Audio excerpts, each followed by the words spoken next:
Hey guys, Kyle here, and this is going to be a blind let's play actually, of the Stanley Parable. Or is it? So, me and my friend here, this is going to be a joint playthrough. This is not going to be blind for him. We have pretty much been doing a Name the Pokemon session here, because he wants to be a let's player, but he has not decided on a name yet. So what the hell am I gonna call you? As I said earlier, Finch. Finch? Finch. Okay. Why the heck not? So, the Stanley Parable, a point-and-click game, standard story-based driven. That's pretty much all I know. So, as I said, my friend here, Fudge, Finch? Finch. I'm never gonna get that right. French without the R. They abandoned that too, right? Bad joke is bad. Fen. Yeah, I'm just gonna call you Fudge. I can't remember. Fen. Okay, Fudge. He's been playing the game through one or two times somewhere. So he can Couple of times, so he can point me in some directions if I miss anything important. This is a game that's meant to be played Munchkin, played through multiple times, so you can get different endings, mess with the storyteller, and whatnot. So let's begin here, shall we? Yep. The choices are, do as you're told, or don't. This is the story of a man named Stanley. Stanley worked for a company in a big building where he was employee number 427. Employee number 427's job was simple. He sat at his desk in room 427 and he pushed buttons on a keyboard. Orders came to him through a monitor on his desk, telling him what buttons to push, how long to push them, and in what order. This is what employee 427 did every day of every month of every year. And although others might have considered it soul-rending, Stanley relished every moment that the orders came in, as though he had been made exactly for this job. And Stanley was happy. And then one day, something very peculiar happened. Something that would forever change Stanley. Something he would never quite forget. He had been at his desk for nearly an hour when he realized that not one single order had arrived on the monitor for him to follow. No one had showed up to give him instructions, call a meeting, or even say hi. Never in all his years at the company had this happened, this complete isolation. Something was very clearly wrong. Shocked, frozen solid, Stanley found himself unable to move for the longest time. But as he came to his wits and regained his senses, he got up from his desk and stepped out of his office. Well, at least we agree not to talk over cutscenes. Yep, because I think they're fairly important here. For what I noticed in the video was that Stanley was pretty damn fond of pressing the insert, delete, end, and page down key on a what looks like to be a Linux kernel-based program, where those keys are not for programming the Linux kernel functions. I think they just abandoned him because he was just pure bad at his job, actually. Well, game solved, end everybody. Well, Bye. the stuff on the screen just told him what buttons to press, and he just did it. That's all, saying that's his job. Solve the riddle. Shh. Don't patronize me. But that's kind of the point of the game. Your job is entirely All his mindless. co-workers were gone. What could it mean? Stanley decided to go to the meeting room. Perhaps he had simply missed a memo. No matter how hard Stanley looked, he couldn't find a trace of his co-workers. Yeah. I hope he's saved.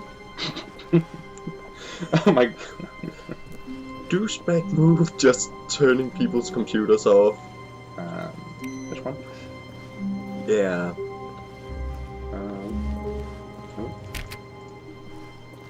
No, we can't open doors. I can. this one. Yeah. I will make it my personal mission to shut up every damn computer in this whole building complex. Yeah. I guess. Office building. Office building. That's the word I was looking for. I forget strange words. I forget any words related to work. Yeah. When Stanley came to a set of 2 open doors, he entered the door on his left. Yeah. Anyway, when I played through this game, I didn't turn off any computers. Now that I noticed that you can do it, I keep thinking that one of them will just turn off the game. Seems like something this game would do. I wanna figure that out. So he said left, that means I'm gonna go right. This was not the correct way to the meeting room, and Stanley knew it perfectly well. Perhaps he wanted to stop by the employee lounge first, just to admire it. Well, started about a quarter to just over, so approximately 2 minutes past. Yeah. Sorry about that. We need to discuss because we are making these segments 15 minutes long because recording in full HD is pretty heavy order for a hard drive, actually. If you can compress the files, I think 15 minutes should take up a good 150 to 200 gigabytes. Yeah. Just one file. Yes, truly a room worth admiring. It had really been worth the detour after all, just to spend a few moments here in this immaculate, beautifully constructed room. Yes. Stanley simply stood here, drinking it all in. Wait. I see this room and I just think, I'm blue, I'm a... Does the hands on the clock move? Yes, really, yes, they do. really worth it being I here actually in the noticed room. that when I saw the so game. utterly captivating Yeah. that even though all your co-workers have At least mysteriously it doesn't vanished, tell the here you sit looking at actual these time. chairs and some paintings. Really worth it.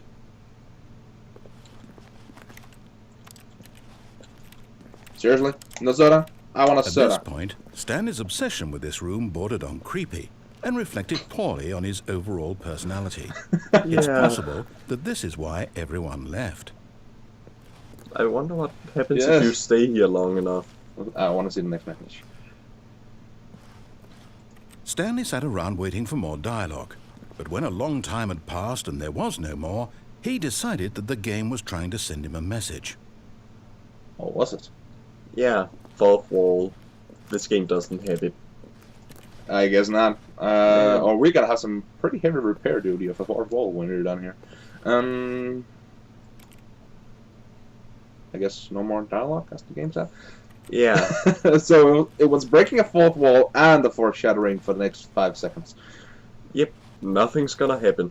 Oh, I don't know if you stay in here long enough, but No, yeah. But at last, he'd had enough of the amazing room and took the first open door on his left to get back to business. You can do something fun this way, but you can't do it the other way, and well, there's something fun no matter where you go. This looked like a drawing table, and I'm an artist, so I'm gonna go in here. Stanley was so bad. No, at more following work! I've been directions, tricked! It's incredible he wasn't No. 5 years ago. Better than pushing buttons because the screen tells you to.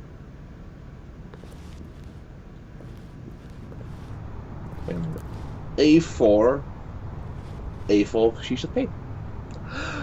It's a code. Where's code? I don't think that's a very good code. To chair. A 4 tubed chair. Bucket. I thought you mentioned you weren't crazy. It's my car. God damn it. And that's what's in an outtake. I didn't say anything about this in this recording. Don't what's the word? Blow my cover? Well, I guess that cat's out of the bag. Yeah. So I'm going to die and pay a fine of $5,000. Yep. Okay. Look, Stanley, I think perhaps we've gotten off on the wrong Freedom foot of here. choice. I'm not your enemy, really, I'm not.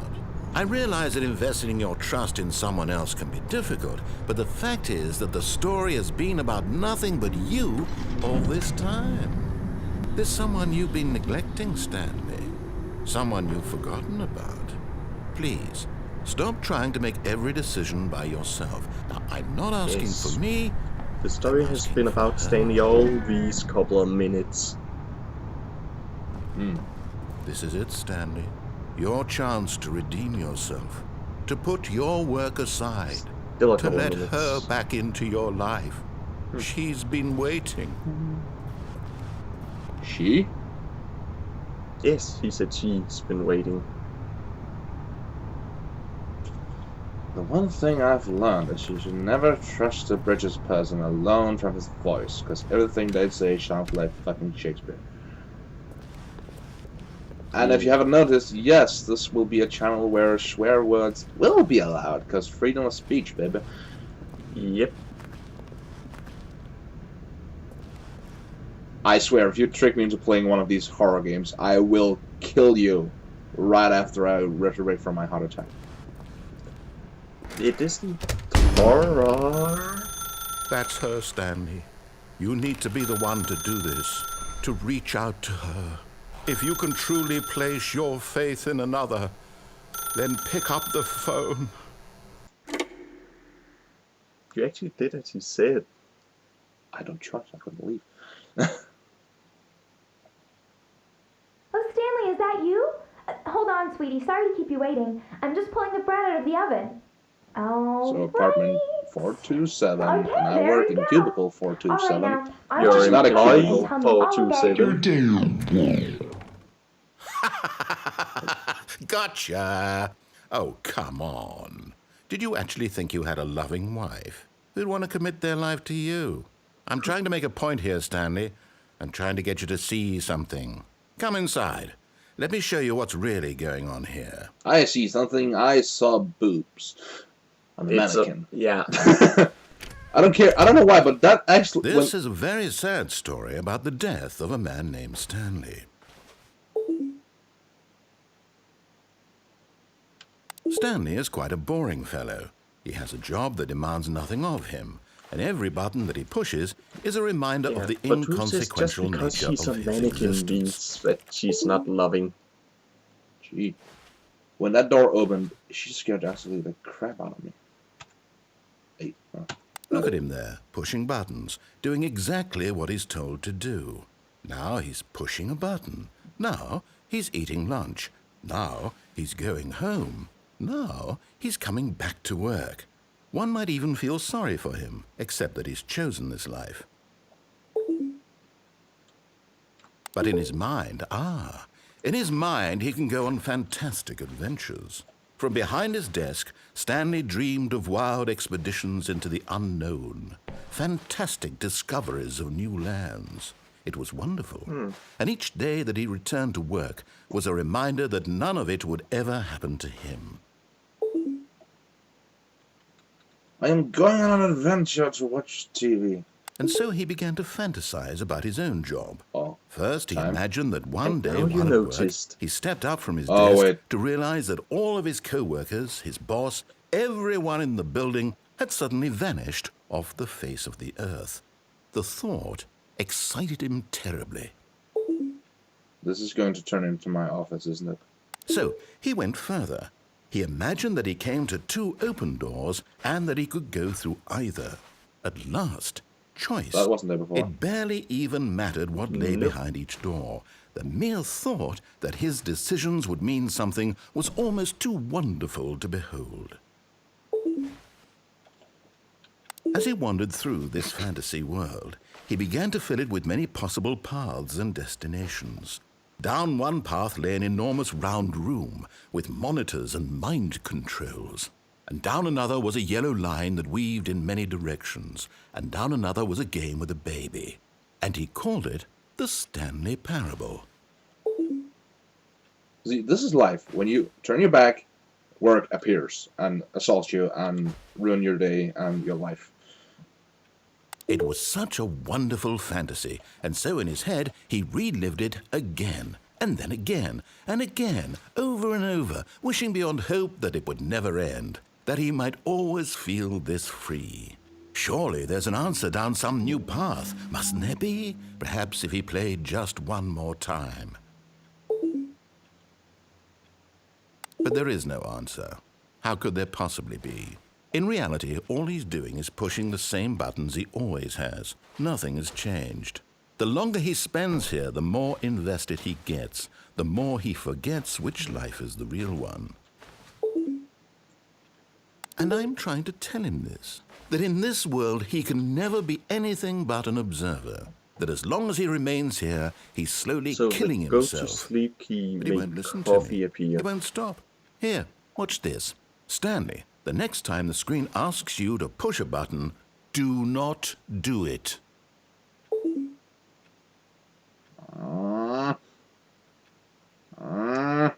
Decisions. You see? Can he just not hear me? How can I tell him in a way that he'll understand that every second he remains here, he's electing to kill himself? How can I get him to see what I see? How can I make him look at himself? Give me a fucking mirror. I suppose I can't. Not in the way I want him to. But I don't make the rules. I simply play to my intended purpose, the same as Stanley. We're not so different, I suppose. I'll try once more to convey all this to him. I'm compelled to. I must. Perhaps, well, maybe this time he'll see. Maybe this time. And I tried again. And Stanley pushed a button. And I tried again. And Stanley pushed a button. And I And fade to black.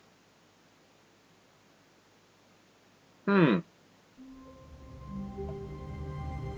the game restarts. I think this would be a good point to end the video. Yeah, I think the same thing, because that's the first ending, I guess. The defiant ending, which forces you into being non-defiant.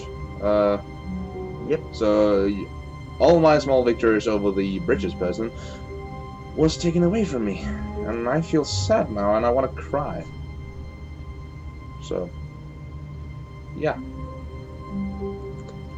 Next time, a new path and more shutting off computers. Yep. Bye. Bye.